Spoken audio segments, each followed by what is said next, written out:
suffocate you like Rodney. The distance is I give it everything inside me. Dear diary, my fans still swear by me. Even though I'm late night now, like here's Johnny. Swimming with them great whites now, that's how to find me. Funny how it break right down, but never mind me. I'm forever grimy. Yes, it's just Philly Sonic. Rock roller, bipolar like Philly. What's up, world? We at Suite 5100, a new setting. Listen, man, our next guest, this is his home. This guy is a pillar in the community, consistent, longevity, been doing what he does since I was a kid. He's been around the world with his craft. He's helped out a lot of people. Out here sat in his chair, and now I'm in his house, at his new house. Give it up, y'all, for Mr. Hands of Precision. Now we at Suite 5100, Mr. Faheem. What's up, man? It's been a long time. Boy, what's up with you, bro? How you doing? So listen, man, I'm from South Philly, Matthew McKean, then you got Snyder Avenue. Faheem's barbershop, 20th Snyder. I've been getting my hair cut there since I was in 7th grade. That made me feel old, bro. Yo, like 7th grade, like Fa watched me grow up literally. You know, I was shout out tours. I was going to tours forever. Fa's a legend in the community, in the pillars. I think before that you was on with Jazz on 19th and Mifflin. That's when I first ever seen you. But my mom said I can't go down there. It was too dangerous. Too dangerous. Yeah, it was too dangerous. When I got a little bit older, I was allowed to go to Faheem's. And it's funny because before it was just Faheem's, there was a nail salon next door.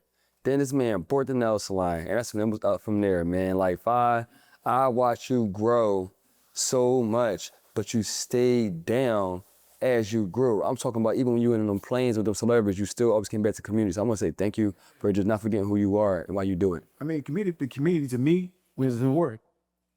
Y'all are the first celebrity, the community, the first celebrity to sit in your chair. You know, allow you to, you know, cut their hair, learn on, you know, I call them doors of success. Different people lead to success. They're doors. You start cutting them, right? You're cutting the children. You're cutting the dads, the moms, aunts, and uncles. You know, you cutting the family. This is how you build your name, you know, through just one individual. Then it just leads to other individuals. And next thing you know, you popping. You know what I'm saying? You do a good job. Yeah. And, you know, people want to rep you and rep you forever. You know what I mean? You become a part of their family, you know what I mean, through barbering. You, sir, are definitely popping one in the city for sure. Yeah, man. Everybody know Fa the Barber. Yeah, everybody know I'm Fa. gonna tell you right now, if you ain't from South Philly, you know Fa the Barber, brother. That's a fact. Fa was showing $50 before everybody was. And folks, got it and doing it And paying it. for sure they had it. But look though, so they know Fa the Barber, but a lot of folks don't know Faheem Alexander. They don't know who you are at the core. That's true. Y'all want to know? I'm here. And I'll tell y'all when. Okay, you want to know. Huh? Cute. So, who are you? If you wasn't the barber, who would you be? Who would I be? I don't need nothing from a barber. I grew up on 23rd and Tasker. I like to fix bikes. You know what I mean? I was the guy on the block. Everybody bought their bike to fix, because I was always good with my hands. You know, change your flat, change your tire. You know what I'm saying?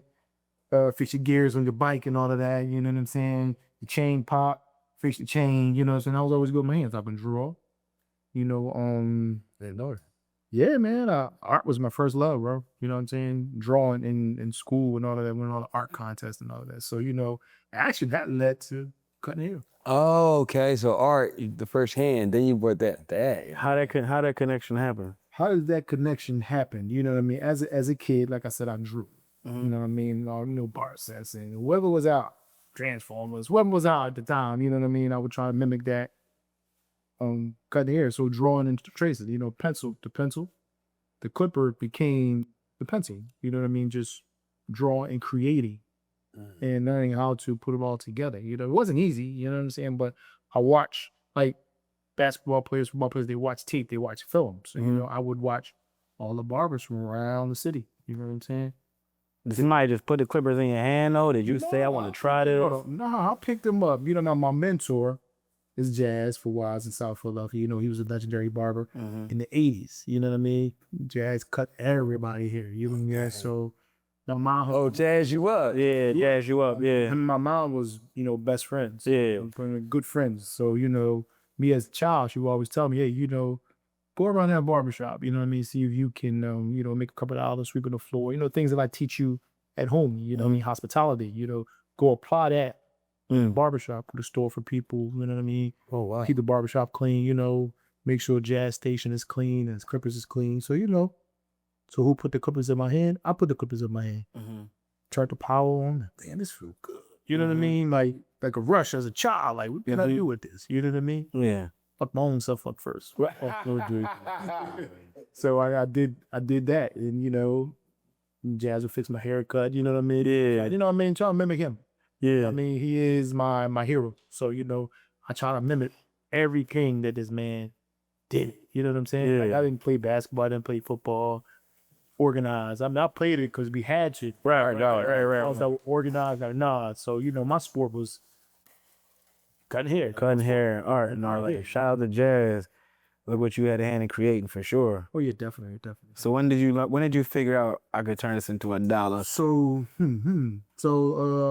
90s, you know what I mean? 91, 92, you know what I mean? I figured, you know what I mean? Like, I asked my mother, go, Mom, I'm a pair of clippers, you know what I mean? Yeah. At the time, you buy a pair of clippers for Christmas present. So Yeah. I mean, she definitely bought it. And I said, Mom, listen, you ain't gotta buy me nothing for the rest of my life. Like, Oh wow.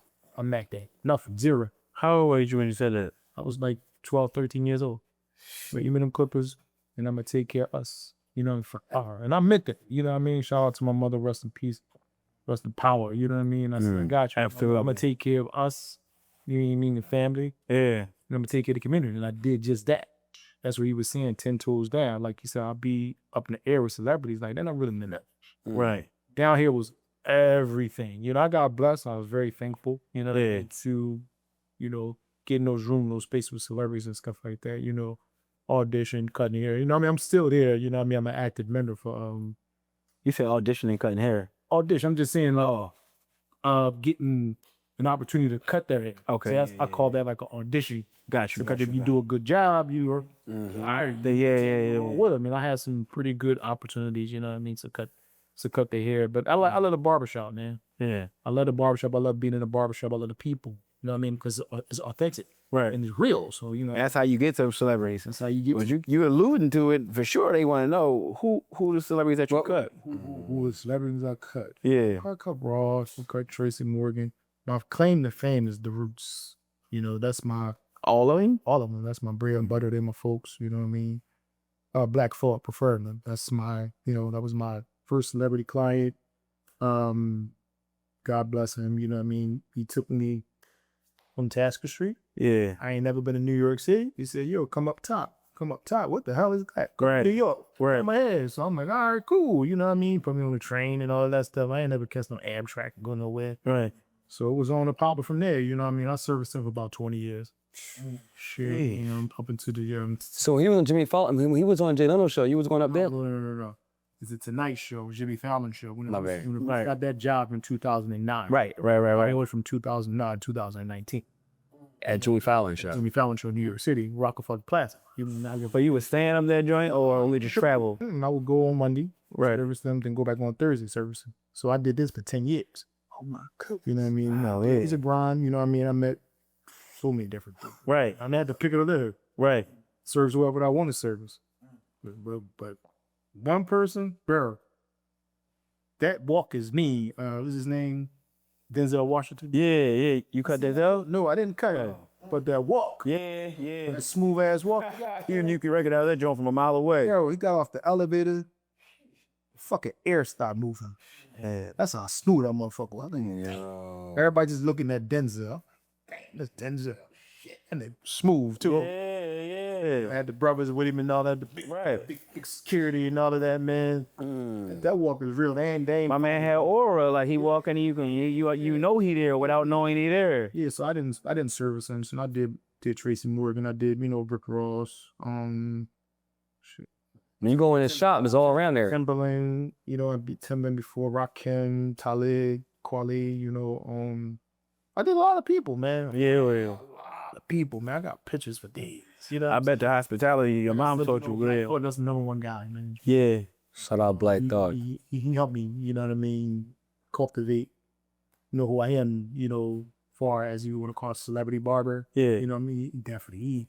Okay, he helped you become something. Yeah, you know, it's thorough. It was like in the rap world, he signed me to a contract to rap. You know, the right. All right. But it was more so love, you know, right. When I was my first marriage, he was our best man of my marriage. You know what I mean? Right. At my wedding and all of that. So That's crazy. we had we had, you know, friendship, you know what I mean? Yeah. Still stands to the day, you know what I mean? Beyond business. That's like. Yeah, beyond business. You Well, I love what Black Thought did for you, but let me give you your flowers because, yeah, you a great barber.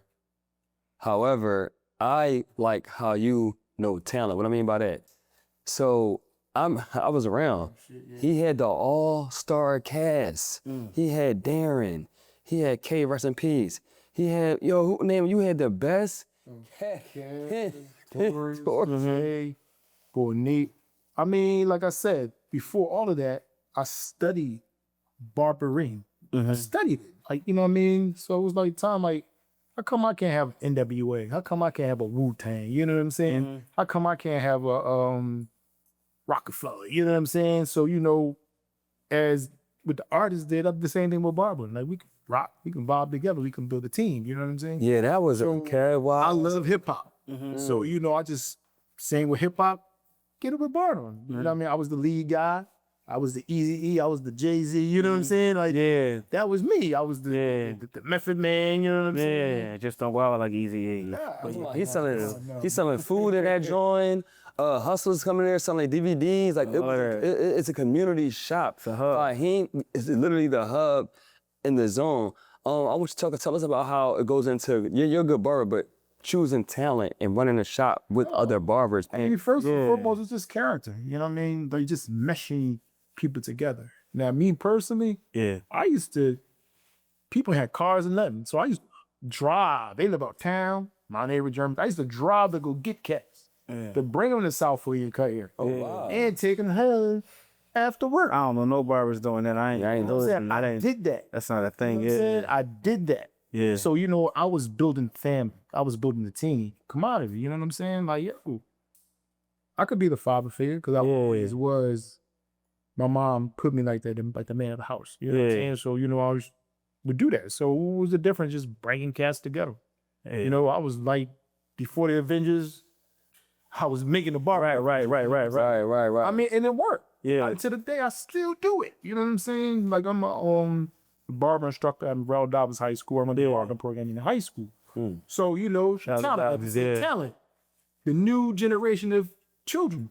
Like next year, out to school, I got the largest group of ninth graders. It'd be 10 coming to bar. I got like 25 kids, you know what I mean, on my slate. That's coming for me to teach. Like my first period is going to be 25 kids. You know what I'm saying? You said your first period? My first period. So you teach more than one period? Yes. So you're a teacher too? Philadelphia public school teacher. And a barber. And a barber. And you got the Fan 5 Barber Squad again. That's you. Well, I did. Oh, he did. Yeah, That's what I'm saying. I still got some great guys. Yeah. Work and 20 to stank. Yeah, you did. Yeah. Two OGs that been me for 20 years, Kevin Tours. But, you know, I still keep just adding here.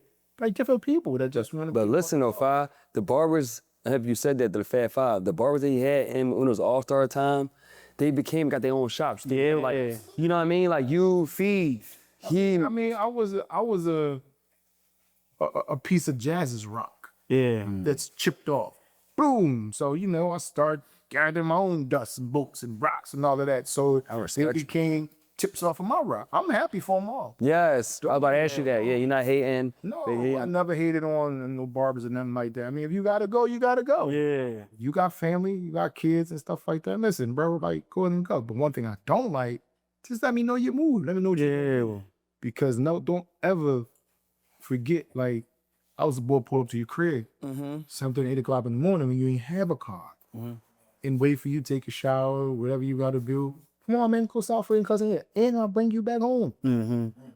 That's the love I show, but some individuals, you know, seem to forget about that part. But I don't remind them, I leave it up to, Allah. As you should. As you should. I see one more, and I just keep doing I'm it. about to say, you got the mind you crazy. So I watched Freeway and Jack Falls have they, beard t-shirts.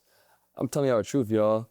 I've never seen, and now I see everywhere, but Faheem's the first person I've ever seen had their own beard cream oil with his face on it. Or put it like this. Shout out to my man John Jefferson, from Riverside, California. Now, this is the first time I never knew about retail in the barbershop. You know what I'm saying? So we have a mutual friend, a young man named Alan Hunter that lived in Riverside, and he connected me to John. I was out because I used to go to all the barber shows, and I was independent everywhere. I would spend my own money. Okay. What was that? California, Vegas, saying on Chicago. I'm gone. I'm gone. And I learned this from Black Thought of the Roots Travel. I know this from the Roots. They was popular but not like they are now. So they made their bones on the road. So I mimicked that with Buckmine. That's I'm going XYZ because he taught me how to travel. Tariq Blackford Trotter, he taught me how to travel. He taught me how to get around. So, I use pieces that I learned from them, marketing, advertising yourself outside of Philadelphia. And I put it in Barber. Yeah. And so, I was able to go to these places. So I went to Vegas hair show, one year. So I seen this brother. He had a nice, beautiful setup, John Jefferson. And I said, he said, yo, I know you. Well, I don't know you personally, but yeah, we got a mutual friend named Alan Hunter. You know what I mean? I'm like, Alan, yeah, cool, no, Alan, yeah. I said, what you got going on? So he had some beard oil. He had a bunch of stuff and grooming products and stuff like that. So I'm like, yo, let me get some of that. So he gave me samples and stuff. So I'm like, yo, when I go home, I'm gonna use it. If I like it, I'm gonna post the line. I'm gonna let you know. Blah, blah, blah. I love, yeah. I was the first person to use beard oil, period. Period. Legendary. Anybody. So, all different types of brands and stuff like that. After I made it popular online, you know what I'm saying? Just using it, the Philly beard, growing it, people just want to know what it was. So after a few years, we started selling it and popping. And John come to me, he said, yo, do you mind if I put your name on the bottle? I'm like, I don't know nothing about retail. And I'm like, great, man, I don't care, man. That shit, cook wildfire, man. Yo. He said the beard oil was the least sold product in my brain. I'm like, seriously? All right, cool. All right, go ahead, man. I'm cool. Handshake, breathing, man. Like, I ain't worried about no money, you know what I'm saying? Just put me out there. So he was just, how I made my money, he was just selling me the distributor's price. It was like dirt cheap, like $2 a box. I'm selling for 15. So, I'm making money. Like, I'm not A lot, yeah. a lot of money. Like, I'm like, on the street or something. a lot of money because everybody must beard oil. 2 or 13 is crazy. I'm shipping it different places like that. So, shout out to John dropping some cold label. Wow. Cold labels still in existence. They're actually I just brokered a deal for them. I'm bad. Bad man, busy man. For sure. This is crazy. I'm an advocate. I support the brothers that are in prison. So I got a great relationship with the warden at the prison. Which prison? This is SCI Code Township. Okay. Superintendent of So you throw with the warrior? Yeah. He's very, very, very, very nice man. So I love him. Reason being, he don't treat the men like they slaves. Right. He said, yo, my men, whatever my men want, I'm gonna get them, especially like if he's in his beans and stuff like that. So the brothers went to him, they wanted some grooming products. You know what I mean? Stuff from the street. Getting in prison is another world. Right. For sure. So, I pitched the idea, cold label, beside the prison. First, I had because I have a standing contract with Gillette razors. So Gillette razors. But go ahead, finish this part first. I go ahead, finish that part first. I shot the idea to them. Yeah. They didn't really see it. Prison and using Gillette brands in the prison. Yeah. They didn't see it. So I'm like, all right, well, I'm gonna scale it down and go to John. Yeah. John was like, what? My product's in prison? So he's like, yeah. All right, cool. So I set it up and I sent the samples to the prison, all the stuff, upcoming aluminum cans and bottles, so they can check it out. So superintendent gently gave me the green light, but he said only one thing: I had to switch the bottles because of security. Yep. I can't have metal Right, bottles right, right. bottles and stuff like that.